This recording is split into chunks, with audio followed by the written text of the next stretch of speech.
Hello दोस्तों, कैसे हो भाई आप सभी लोग। मैं उम्मीद करता हूँ आप सभी लोग बिल्कुल ठीक, स्वस्थ और मस्त होंगे और अपनी तैयारी में सही बच्चे जुटे हुए होंगे। और दिल्ली पुलिस वालों, आप लोगों को तो पता चल चुका होगा कि आपकी नोटिफिकेशन, आपका एग्जाम डेट बहुत ही नजदीक आ चुका है। इसलिए आप अपने पूरे जोश के साथ अपनी तैयारी में जुट जाओ। अब आपके पास ज्यादा समय नहीं बचा हुआ है। यदि आपको इस बार सिक्योर करना है अपनी पोजीशन, तो आपको पूरी मेहनत करनी पड़ेगी, पूरी जी जान के साथ। तो मैं रोहित कुमार आपका हार्दिक अभिनंदन करता हूं आपके अपने प्रिय channel science with Rohit sir पर। और आज की कार्रवाई को हम आगे बढ़ाते हैं, एक एक करके प्रश्नों को लेकर के चलते हैं बेटा।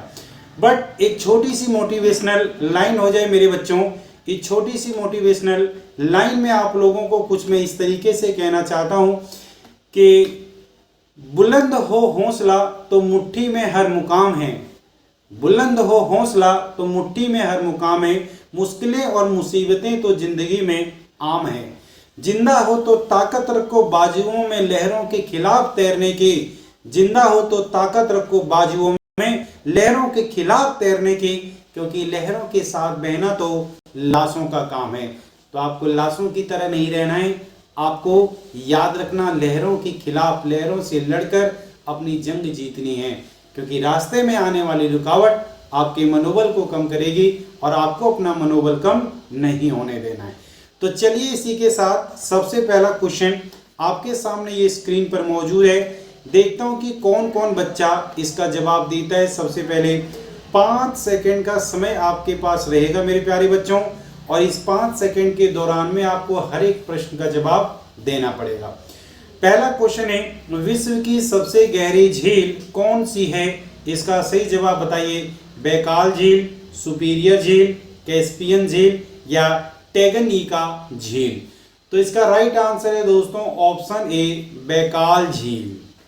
अगला प्रश्न आपके सामने ये मौजूद है, ग्रेट इंडियन बस्टर्ड निम्न में से किस राज्य में स्थित है? ग्रेट इंडियन बस्टर्ड ये एक प्रकार का पक्षी है दोस्तों, और ये पक्षी हमारे राजस्थान में मौजूद है। कहाँ? राजस्थान में।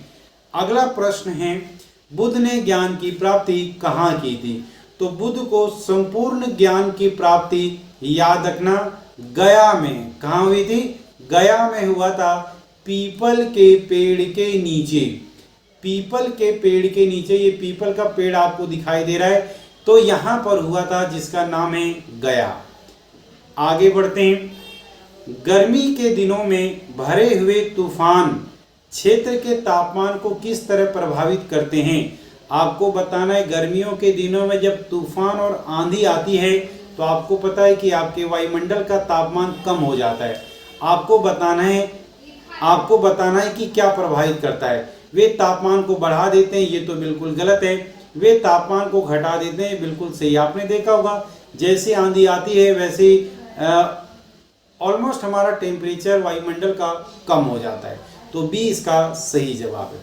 अगला क्वेश्चन है, निम्न में से कौन भारतीय संविधान के अंतर्गत मौलिक कर्तव्यों में सम्मिलित नहीं है? देश की रक्षा करना एवं राष्ट्र की सेवा करना, ये तो है दोस्तों। हमारी सामाजिक सांस्कृतिक गौरवशाली परंपरा का महत्व समझना और उसकी परीक्षण लेना, ये भी बिल्कुल है। ग्राम पंचायतों के गठन में सहायता प्रदान करना। अब ग्राम पंचायतों का गठन करना और इनके बारे में सहायता प्रदान करने के लिए किसी भी मौलिक कर्तव्यों के अंदर नहीं है। तो इसका राइट आंसर है दोस्तों सी, ऑप्शन सी। अगला है, राष्ट्रीय ग्रामीण पेयजल कार्यक्रम एक हिस्सा है।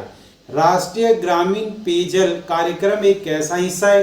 तो आपको पता है कि सभी राष्ट्र के अंदर ये घोषित किया गया है कि घर घर तक जल को पहुंचाया जाएगा। सभी के घरों तक जल को पहुंचाया जाएगा नल की सहायता से। तो याद रखना, जल जीवन मिशन स्कीम इसका नाम दिया गया है, और यह स्वर्ण जयंती ग्रामीण स्वरोजगार योजना है। स्वर्ण जयंती ग्रामीण स्वरोजगार योजना। अगला प्रश्न है, रिजर्व बैंक ऑफ इंडिया का प्रतीक क्या है? आरबीआई का सिंबल क्या है, ये आपको बताना है। तो आपको यहाँ नजर आ रहा है कि ये हमारा चीता है और इस चीते के पीछे क्या है, ये ताड़ का पेड़ आपको दिखाई दे रहा है। तो ताड़ के वृक्ष के पहले, ताड़ के वृक्ष अशोक स्तंभ तो बिल्कुल गलत है, घने थैले के कुबेर वाला ये भी बिल्कुल गलत है, और ताड़ के वृक्ष के पहले चीता ये बिल्कुल सही जवाब है, सी हमारा राइट आंसर है। अगला क्वेश्चन, निम्नलिखित में से किस देश ने गैसोलीन में इथेनॉल मिश्रित करना कानूनन अनिवार्य कर दिया है? अब आपको पता है दोस्तों, गैसोलीन में इथेनॉल को मिलाया जाता है उसकी एफिशिएंसी को बढ़ाने के लिए, और प्लस में साथ ही साथ उसको जमने से बचाने के लिए ताकि वो आसानी से गैसोलीन ना जम जाए। तो ये सबसे पहले कानूनन अनिवार्य जो किया है वो ब्राजील ने किया है। किसने किया है? ब्राजील ने। मर्चेंट बैंकिंग एक ऐसी संस्था है जो वित्त प्रदान करती है। मर्चेंट बैंकिंग किसको फाइनेंशियल सपोर्ट देती है? घरेलू थोक व्यापार हेतु, देशों के बीच अंतरराष्ट्रीय व्यापार हेतु, घरेलू खुदरा व्यापार हेतु, या अंतरराष्ट्रीय सहायता एजेंसियों हेतु। तो जो अंतरराष्ट्रीय सहायता के लिए एजेंसियां होती है, उन एजेंसियों को ये क्या करता है? वित्त प्रदान करता है उनके उस समय में जिस समय में उन्हें वित्त की आवश्यकता होती है। आगे, बैंक बचत खातों हेतु ब्याज की दर को निर्धारित करना ये किसका काम है? तो एक बात बताओ, बैंक के अंदर जो बचत खाते हैं उसकी ब्याज दर कितनी ज्यादा और कितनी कम लेनी है, ये रिजर्व बैंक ऑफ इंडिया निर्धारित करती है। ये निर्धारित करने का काम है आरबीआई का। यदि आरबीआई नहीं करता तो कोई बैंक अपनी मनमानी करता और बहुत सारा वो ब्याज लोगों से वसूलता। तो option A will be the right answer. निम्न में से रिजर्व बैंक ऑफ इंडिया द्वारा निर्धारित नहीं किया जाता। आपको बताना इनमें से कौन सा आरबीआई के द्वारा निर्धारित नहीं किया जाता। बैंक रेट बिल्कुल किया जाता है, रेपो रेट बिल्कुल किया जाता है, रिवर्स रेपो रेट ये भी किया जाता है, लेकिन इनकम टैक्स को नहीं किया जाता, क्योंकि इनकम टैक्स के लिए अलग डिपार्टमेंट होता है सेंट्रल के अंदर, और सेंट्रल वाले कि कितना इनकम टैक्स लेना और कितना नहीं, ये हमारी फाइनेंस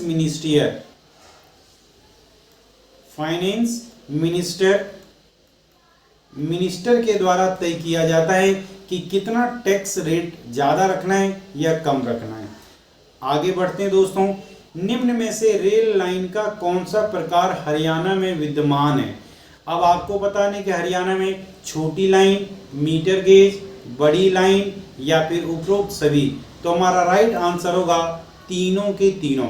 देखो बेटा, सबसे बड़ी लाइन या ब्रॉड गेज उसे बोलते हैं जिसके अंदर देखो ब्रॉड गेज का मतलब एक पटरियों से दूसरे पटरियों के बीच की लंबाई बहुत ज्यादा होती है। बहुत ज्यादा कहने का मतलब लगभग ये 5 फुट 8 इंच के बराबर होती है। 5 फीट 8 इंच के बराबर, ठीक है, 5 फीट 8 इंच के बराबर होती है। फिर दूसरा आता है मीटर गेज, जिसकी लंबाई जो होती है थोड़ी सी कम हो जाती है, 4 से 4.5 फीट के लगभग रह जाती है। और फिर उसके बाद आती है सबसे छोटी लाइन, जिसकी चौड़ाई लगभग 3.5 फीट के बराबर होती है। तो दो रेलवे ट्रैकों बीच की चौड़ाई के गैप के आधार पर हमने रेलवे ट्रैक को अलग अलग नाम दिया हुआ है। छोटी लाइन, मीटर गेज, बड़ी लाइन। सबसे लाइन बड़ी लाइन है। तो सही जवाब है सभी के सभी। माउंट एवरेस्ट के ऊपर फतेह करने वाला सबसे युवा भारतीय कौन है? धनंजय, रविंद्र कुमार, अभिनव पांडे या अर्जुन वाजपेयी? तो इसका राइट आंसर है डी, अर्जुन वाजपेयी। अगला है, भारत किसका सदस्य नहीं है? सार्क का, यूनाइटेड नेशन का, G20 का या G8 का? ये तो आपको पता होगा क्योंकि अभी G20 की समिट हमारे देश में हुई थी। अब हमारे देश में हुई है, इसका मतलब हमारा देश तो उसका भागीदार होगा ही होगा। तो सर ये तो बिल्कुल ही गलत है। और यूनाइटेड नेशन भी बिल्कुल गलत है, इसमें भी भारत का सहयोग है। और सार्क के अंदर भी है दोस्तों, तो तो किसमें नहीं है, G8 में नहीं है, इसलिए राइट आंसर होगा डी। अब G8 के अंदर 8 कंट्रियां हैं, लेकिन ये 8 कंट्रियां कौन कौन सी है, United Kingdom, Russia, United State of America, Canada, Germany, Italy, Japan and France. इन 8 देशों के ग्रुप को G8 कंट्री कहते हैं। अगला है 1923 में स्वराज पार्टी के लिए मोतीलाल नेहरू के साथ कांग्रेस के अन्य नेता कौन थे। तो मोतीलाल नेहरू के साथ कांग्रेस के और अन्य नेता जो थे वो मोतीलाल नेहरू, CR दास और उसके बाद है अजमल खान, ये 3 थे। अब यहां पर देखो BJ तिलक, तिलक तो है नहीं, गलत है। चितरंजन दास, जो CR दास हैं वो हमारे चितरंजन दास हैं। और गांधी जी तो है ही नहीं इसमें दोस्तों, इसके अलावा GK गोखले है ही नहीं इसमें, तो हमारा राइट आंसर होगा बी। सही जवाब है दोस्तों बी। आगे बढ़ते हैं। एनीमोमीटर क्या मापने में काम लाया जाता है। तो एनीमोमीटर से आपको पता है कि एक खुले जगह पर खेतों के बीच में एक ऊपर पंखड़ी लगा देते हैं और ये पंखड़ी लगातार घूमती रहती है। इसके घूमने की स्पीड को इस मीटर में कैद किया जाता है और इसी को बोला जाता है एनीमोमीटर, जो पवन की दिशा, पवन की दिशा नहीं, ये गलत है, पवन का ये वेग बताता है, नॉट उसकी डायरेक्शन। ये पवन की क्या बताती है, वेग बताती है एनीमोमीटर। निम्नलिखित में से कौन सा रोग संक्रामक है। संक्रामक रोग वो रोग होता है जो एक व्यक्ति से दूसरे व्यक्ति में ट्रांसमिट होता है, कम्युनिकेट हो जाता है। मधुमेह तो नहीं होता दोस्तों, वरना घर में यदि किसी एक को मधुमेह हुआ तो सबको मधुमेह हो जाएगा, बट ऐसा नहीं है दोस्तों। इसका मतलब ये हमारा रॉन्ग आंसर है। काली खांसी ये बिल्कुल सही जवाब है। यदि किसी को काली खांसी हो गई तो आप खांसते रहोगे और अपने आसपास में वायरस को छोड़ते रहोगे, बैक्टीरिया छोड़ते रहोगे, जिससे सामने वाले को भी आप घायल कर दोगे। गठिया जो है ये भी बिल्कुल गलत है, और ल्यूकोमिया ये कैंसर है, ये भी बिल्कुल गलत है, ब्लड कैंसर कहते हैं। तो राइट आंसर है बी। नेक्स्ट क्वेश्चन, महाभारत में हरियाणा प्रदेश को क्या कहा गया है। तो महाभारत में हरियाणा प्रदेश को बहुधान्य देश कहा, बहुधान्य राज्य कहा गया है। अगला है, निम्नलिखित में से कौन सा रोग वंशानुगत रोग है। हीमोफीलिया, निकट दृष्टि दोष और रक्तता एंड ल्यूकेमिया। देखो ल्यूकेमिया को बोला जाता है ब्लड कैंसर, ये ब्लड कैंसर का दूसरा नाम है, ब्लड कैंसर। अब ऐसा नहीं है दोस्तों कि ये ब्लड कैंसर जेनेटिक ट्रांसफर होता है, इसका मतलब ये आंसर तो हो गया गलत। और रक्तता का मतलब अनीमिया, अनीमिया का मतलब है रक्त में अंदर आयरन की कमी। अब आयरन की कमी आपके ना खाने से हो जाएगी, ऐसा जरूरी नहीं कि आपके अंदर आयरन की कमी है तो आपके बेटे में या बेटियों में भी आयरन की कमी होगी, ऐसा बिल्कुल गलत है। निकट दृष्टि दोष, यदि मुझे निकट दृष्टि दोष है तो जरूरी नहीं कि मेरे बेटे और बेटियों को भी निकट दृष्टि दोष हो जाए, लेकिन हीमोफीलिया के ट्रांसफर होने की पॉसिबिलिटी होती है, इसे बोला जाता है हीमोफीलिया। हीमोफीलिया क्या है मैं बताता हूँ। जनरली हमारे बॉडी में जो RBC होता है, रेड ब्लड सेल होता है, इसका लाइफ स्पेन, इसका जीवन काल 120 दिन तक का होता है। कब तक का? 120 दिन तक का। लेकिन जिस व्यक्ति को या जिस बच्चे को, अधिकतर ये बच्चों को होता है, उन बच्चों की उम्र में होता है, उन बच्चों के अंदर जिनको हीमोफीलिया हो जाता है, क्या हो जाता है? हीमोफीलिया। तो हीमोफीलिया यदि किसी को हो गया तो अब होगा क्या दोस्तों? तो उसके ब्लड के अंदर RBC का लाइफ टाइम हो जाएगा कम। अब ये 120 की जगह पे 50 से 60 दिन तक ही जिंदा रहती है। अब बताओ, अब आपके शरीर में RBC की संख्या हो रही है बहुत कम, तो धीरे धीरे वो कैंसर का रूप धारण कर लेगा और वो, इसे हम हीमोफीलिया कहते हैं। आपके बॉडी में बार बार ब्लड को ट्रांसफर करने की आवश्यकता होगी, बार बार नया ब्लड चढ़ाना पड़ेगा। तो आगे बढ़ते हैं। अलीगढ़ में स्थित मोहम्मद एंग्लो ओरिएंट महाविद्यालय को किसने स्थापित किया था? तो इसका सही जवाब है सर सैयद अहमद खान। अगला जवाब, अगलपुर अग्रोहा, अग्रोहा हरियाणा हिसार के अंदर है। हरियाणा के अंदर हिसार जो है वो शहर सिटी है, तो उसके अंदर है। किस धर्म का शक्तिशाली केंद्र था? तो यहाँ याद रखना दोस्तों, बौद्ध धर्म का। किस धर्म का? बौद्ध धर्म का। अगला है इंडिया हाउस कहाँ स्थित है? अब बहुत से बच्चे जैसे सुनेंगे तुरंत इसका जवाब दे देंगे नई दिल्ली, जो बिल्कुल गलत है। कुछ बच्चे जवाब दे देंगे कोलकाता, जो भी बिल्कुल गलत है। कुछ बच्चे जवाब दे देंगे या लंदन या न्यूयॉर्क, तो जो न्यूयॉर्क जवाब देंगे वो गलत हैं, जो लंदन जवाब देंगे वो बिल्कुल सही है। एक्चुअली में विनायक दामोदर सावरकर का घर था लंदन में, और वो एक प्रकार के पेट्रोटिज्म थे, क्रांतिकारी थे। तो उनके घर को वहाँ पर अब घोषित कर दिया गया है इंडिया हाउस के रूप में। आगे बढ़ते हैं। चरस को एक पौधे से प्राप्त किया जाता है। इसे पौधे के किस भाग से प्राप्त किया जाता है? पत्तियों से प्राप्त किया जाता है, तना से प्राप्त किया जाता है, या पत्तों और महिला के पुष्प वृंत के समृद्ध रूप से प्राप्त किया जाता है?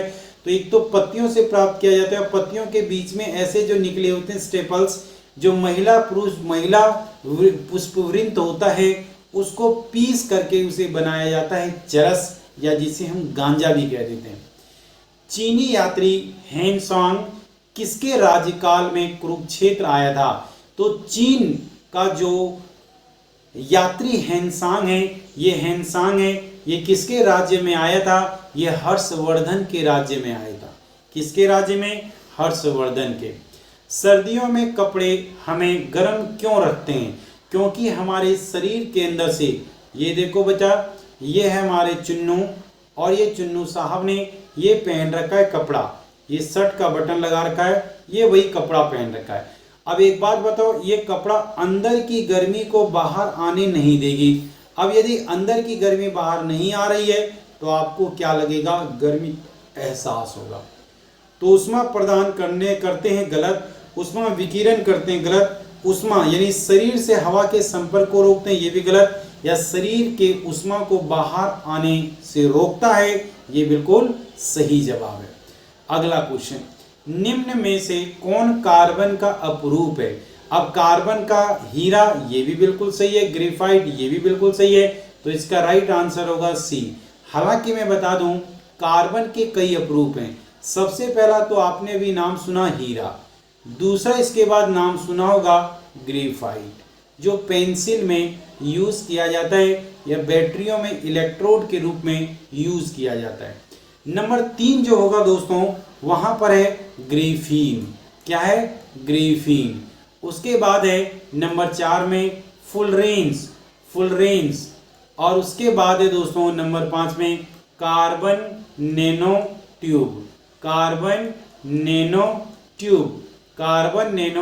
ट्यूब, और इसके अलावा नंबर 6 में है चारकोल। तो ये मुख्य हमारे कार्बन कैलोट्रोप्स हैं जो आपके एग्जाम में और आपके काम का केवल ये 4 है दोस्तों, जो आप लोगों को याद रखना है। आगे बढ़ते हैं। यह कथन किसने दिया कि स्वाद का असली स्थान जीवा नहीं परंतु मन है? तो स्वाद का असली एहसास आपका मन आपको कराएगा, जीवा तो केवल एक साइंस की भाषा है, टेस्टिंग बर्ड्स है। तो ये बात हमारे महात्मा गांधी ने कहा था, मोहनदास करमचंद गांधी ने। रक्त में थक्का रोधी पदार्थ कौन सा है? तो याद रखना दोस्तों, हमारे बॉडी के इनसाइड, हमारे शरीर के अंदर ब्लड बड़ी तेजी से दौड़ता है। हमारे शरीर के अंदर ब्लड बहुत तेजी से दौड़ता है, और कभी कभी दौड़ते दौड़ते यदि आपको चोट लग जाए तो चोट लगते ही आपके ब्लड की क्लॉटिंग हो जाती है। क्या हो जाती है? क्लॉटिंग हो जाती है। तो आपके ब्लड की क्लॉटिंग को होने से जो रोकता है, जो क्लॉटिंग नहीं होने देता है, उसका नाम है हिपेरिन। तो हिपेरिन एंटी ब्लड कोगुलेशन है। Heparin is the anti blood coagulation inside the body के अंदर ब्लड को जमने से बचाने के लिए हिपेरिन पाया जाता है ब्लड में। आगे बढ़ो। पॉलीथीन किसका बहुलक है? पॉलीथीन में आ रहा है थीन, यानी CH2 डबल बॉन्ड CH2, यह है ईथीन। इसके मोनोमर का नाम है इथीन, और इथीन किस में आ रहा है, तो इथाइलिन को ही बोलते हैं दोस्तों इथीन। अगला, आयकर से प्राप्त लाभ किसके पास जाता है, तो आयकर से प्राप्त लाभ जो है दोस्तों वो केवल केंद्र सरकार के पास जाता है। आगे बढ़ते हैं, निम्नलिखित में से किसे कोशिका का ऊर्जा स्रोत कहा जाता है। अब कोशिका में अंदर ऊर्जा बनाने का काम किसको दिया गया है, तो ऊर्जा बनाने का काम दिया गया है माइटोकॉन्ड्रिया को, माइटोकॉन्ड्रिया को। अब माइटोकॉन्ड्रिया क्या काम करता है दोस्तों, तो आपके शरीर ने ग्लूकोज बनाया है C6H12O6, और जब इसको ऑक्सीजन मिलता है तब ये टूट जाता है, और टूट के ये CO2 प्लस में ये H2O और प्लस में 38 मोल ATP का बनता है, और यही वो चीज़ है जिसे शरीर के ऊर्जा के रूप में स्टोर किया जाता है। इसीलिए इसे बोला जाता है पावर हाउस ऑफ सेल, कोशिका का बिजली घर। निम्नलिखित में से कौन सी विशेषता अधातु में पाई जाती है। देखो, अधातुओं में वाहकता तो धातुओं में होती है, मृदुता धातुओं में होती है, आघातवर्धता धातुओं में होती है, लेकिन भंगुरता जो है ये केवल और केवल अधातु का गुण है। भंगुरता का मतलब देखने में सॉलिड बट मारते एकदम से कई टुकड़ों में टूट जाना। पीलिया किसके संक्रमण के कारण से होता है। अब याद रखना पीलिया कैसे, देखो भाई ये नॉर्मल बॉडी है, हेल्थी बॉडी इस साइड, और इस साइड देखो इसका आकार कैसे रंग हो गया पीला, इसे बोलते हैं जॉइंटिस पीलिया। तो जॉइंटिस हमारे यकृत, हमारे लीवर के अंदर से बाइल जूस का निर्माण होता है, बाइल जूस किसका, और इस बाइल जूस के यदि रंग के बारे में पूछे तो इसका रंग है दोस्तों ग्रीन यानी हरा।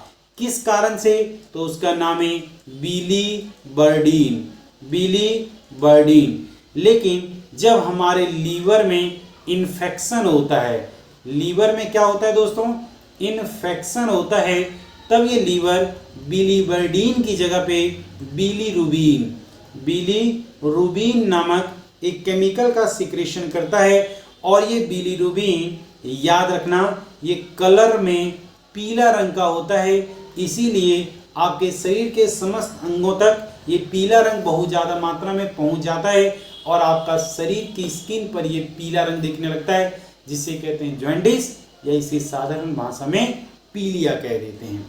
आगे बढ़ जाओ भाई, पृथ्वी के वायुमंडल में गैसों की परत कितनी ऊंचाई तक है।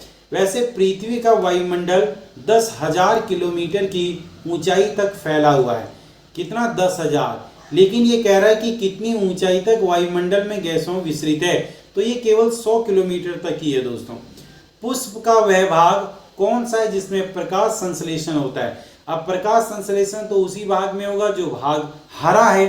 तो देखो भाई एक भाग यहाँ भी हरा है, एक भाग यहाँ भी हरा है, लेकिन इस वाले भाग के अंदर क्या होता है, प्रकाश संश्लेषण होता है, सॉरी जिसे हम कैलिक्स नहीं कोरोला बोलते हैं। क्या बोलते हैं, कोरोला।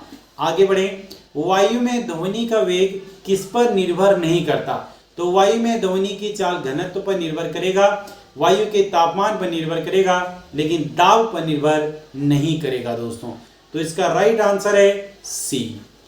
आगे बढ़ते हैं, न्यूटन के पहले नियम को क्या कहते हैं। The first law of motion is also called law of inertia, जड़त्व का नियम कहते हैं।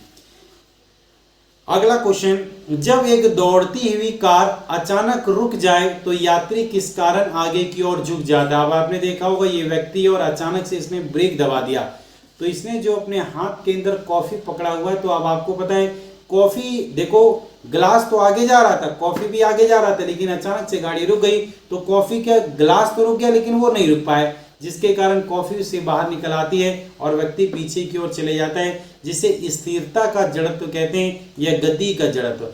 चलते चलते गाड़ी रुकी है तो ये गति का जड़त्व कहलाएगी। नेक्स्ट क्वेश्चन है दोस्तों, निम्नलिखित में से कौन सी नदी भारतीय क्षेत्र से नहीं निकलती है। गोदावरी निकलती है, रावी घाघरा निकलती है, लेकिन झेलम नदी नहीं निकलती। और ये झेलम नदी कहाँ से निकलती है, तो झेलम नदी तिब्बत से निकलती है, तिब्बत के मानसरोवर से, मानसरोवर।